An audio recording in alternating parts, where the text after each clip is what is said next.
Have you not been winning in DFS this year? Well, it's likely you're not choosing the right players and building optimal lineups. This video will help for that because these are the 10 players you must have for Thursday night football. And I'm starting with the number one play on the entire slate as of right now, $8,200 T. Higgins, who now has 17 targets over his last 2 games. And in week 3, he had his normal role. He runs 35 routes, he sees 7 targets, a very solid game. And it's important to remember he only played 26% of the snaps week 1 before he ended up getting injured and leaving the game. And since then, he's looked fantastic. He's running 40 routes a game and he's seen those 17 targets and 4 red zone targets. That's the big piece over the last 2 games. And now the most interesting thing to me is his price point in the discrepancy compared to his teammate. And that teammate is Jamar Chase, who's nearly $3,000 more than him. Even though Jamar Chase, the way defenses are playing right now, this Bengals team is to take away Jamar Chase's deep ball ability. They're playing safeties over the top. They're forcing you to check it down more and run the ball more, which takes away all of the upside in this $11,000 price tag of Jamar Chase. And let me remind you, T. Higgins, since the beginning of last year when healthy, earns more targets from Joe Burrow than Jamar Chase. Plus, he'll run the same amount of routes and be a better red zone weapon for Joe Burrow, yet he's $3,000 or so cheaper than Chase. I like T. Higgins a lot. And now similar things can be said in terms of the same position, same team price discrepancies for this next RB. And that's Raheem Mostert, who's a very strong price of $4,400. Yes, he comes into this game as a 3-point underdog, but that's okay factoring in the price point. And he's actually seeing more usage than his running mate, Chase Edmonds. This is 2 straight weeks now of Raheem Mostert leading this backfield in snaps. He played 5 more snaps and ran 5 more routes than Edmonds last week. Now, according to Pro Football Focus, Edmonds actually saw all 5 goal line snaps, so maybe him being a little bit more expensive here is justified, but not this gap that we're seeing in the price point of over $1,000. Because Mostert has now played 50% or more of the snaps in back-to-back weeks, and he's led the backfield in opportunities and touches during these 2 weeks, which is going to lead to some upside here at a price point of just $4,400. If he scores his 11 points like he did week 2, just $4,400, it's going to be paid off. Now, the matchup isn't the greatest against the Bengals run defense, but we're really starving for value on this slate, and more on that in a second. Because first, I want to keep hitting on some of these studs that are expensive, and Joe Mixon at $9,000 is way too cheap here. He currently ranks top 3 in the NFL with 58 running back carries, and he's top 5 right now, 4th overall with his 19 targets. And when you combine those 2 things together, his carries and his targets, which are his opportunities, he leads the NFL with 25.7 per game. And don't get all carried away with the week 3 usage and seeing that Samaje Perine played 23 snaps. The far majority of these came in the 4th quarter when Joe Mixon was already pulled from the game. So his role as a 3-down back is completely safe here. Now, he will be facing a good run defense. Miami so far through the first 3 weeks ranks 4th in run defense, but they did face the Bills, who have an atrocious offensive line right now and cannot run the ball to save their lives, so this is going to be skewing it a little bit on a small 3-game sample. And Joe Mixon is in an offense where they're going to check the ball down because of the way that defenses in Miami will play this way too. Playing 2 safeties over the top means more checkdowns for the tight ends and the running backs like Mixon. So it's a good spot for Mixon, and it's also a pretty good spot for this surprisingly great quarterback. And that would be Tua, who is just $9,400 as an underdog, meaning he'll throw more in this one. Now, track the news. He definitely had some sort of concussion. They were saying it's a back injury, but this was a concussion. They originally labeled it a head injury. He was all wobbly, so we'll see if he actually plays in this game.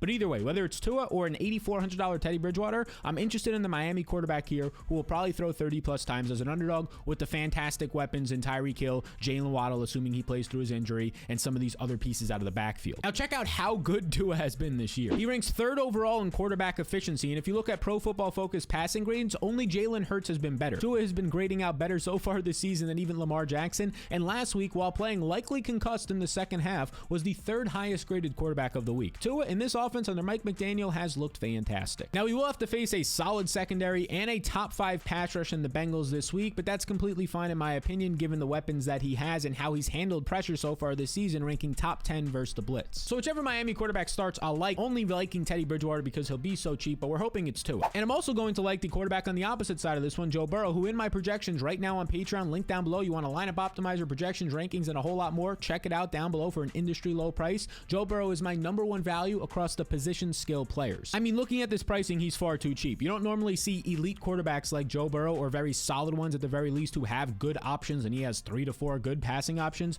be below $10,000 on a showdown slate. And I'm not gonna lie, I was concerned about how bad he looked the first 2 weeks against these zone defenses. He was having trouble with them, but he had the perfect get right spot against the Jets and their poor secondary. He goes for 3 touchdowns, 60+% of his passes were completed. He had a very strong yards per attempt, in the year 8 yards per attempt this past last week. He was a lot more patient. According to Pro Football Focus, he made 3 big-time throws and was a top 10 graded quarterback on the week. He looks good heading into this matchup. Now, among the 3 pay-up options above $10,000, I easily want Tyreek Hill here. I already expressed my concerns with Jamar Chase rather having his teammate T. Higgins at that expensive of a price point, and Jalen Waddle has been great. Another 100-yard game last week. He looks fantastic, but he's dealing with a groin injury, and for $600 more, I'll take the explosive upside on a showdown slate of Tyreek Hill. And I'll be honest with you, it's the perfect buy low spot. He only scores 5 fantasy points last week, just 2 catches on 4 targets. Meanwhile, his teammate Waddle goes for another 100-yard game. So go ahead and get yourself Tyreek if Waddle is going to be cheaper and now likely higher owned on this showdown slate. And if we take a look at the Bengals secondary here, Tyreek will see all of them. He'll play in the slot for maybe 40-50% of his snaps, where he'll see Mike Hilton, who has been good this year, but through games has given up 12 receptions already. So play Tyreek Hill and also take his over receiving yard prop. I've already taken his prop over 75 receiving yards, and I've taken the over on T. Higgins 65.5 receiving yards. You can take these as well, and if you use the link in the description, you'll get a free bet matched up to $100. You put in 20, you get 20 right back. You put in 50, you get $50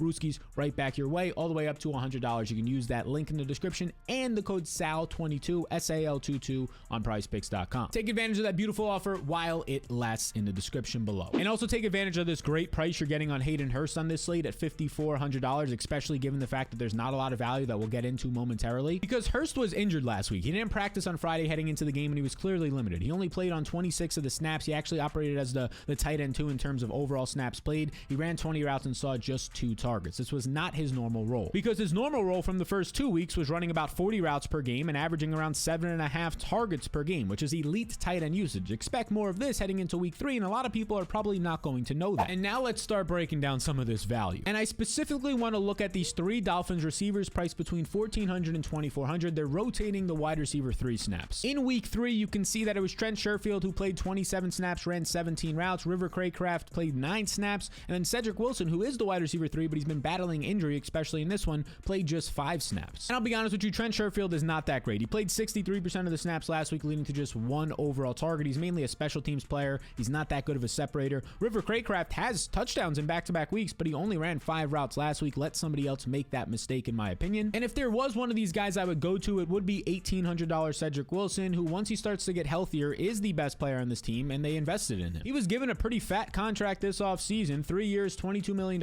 They chose him over Devontae Parker. Instead of re-signing Parker in free agency, they took Cedric Wilson from the Cowboys. This is a pretty healthy contract of over $7 million per year. Once he's healthy, he'll be out there, so just track that injury report on Wilson. And then after that, it's pretty ugly, and in general, it's pretty ugly. I don't even want to have to go down to those wide receivers, but you're kind of forced to if you want to try and take some shots at expensive guys, because look at this. Between the $3,000 and $4,000 price tag, there's only the defenses and kickers, which means on this slate, you're probably going to have to play 1, if not 2 of them, which I normally don't like doing. And currently, Evan Mcpherson, when you factor in the kickers and defenses, is my #1 overall value play on the slate. But all the defenses and kickers, the 4 of them, these 4 options between $3,200 and $4,000, they all rank in my top 6 values on this DFS slate, which is crazy. Normally, they're in like the top 12. They're all just decent because they have a decent projection. Since there's no value on this slate, they are looking like fantastic plays. Normally, I play at most 1. In this one, looking like you can play 2. And now there are a couple of other players on the slate that we can discuss. The only other guys who are maybe in play, but they're probably overpriced, Tyler Boyd. He had a touchdown last week of 56 yards that made up most of his production, and the defenders fell down. They hit into each other on the Jets. Right now, he's not looking that good, just averaging 7.9 expected points per game, so he's clearly overpriced right now at $7,000. Chase Edmonds, in my opinion, because of those 2 goal line carries last week, is overpriced compared to Raheem Mostert. I'd rather go there. And then Mike Gesicki for the exact same price as Hayden Hurst, when Hurst is probably going to run twice as many routes this week.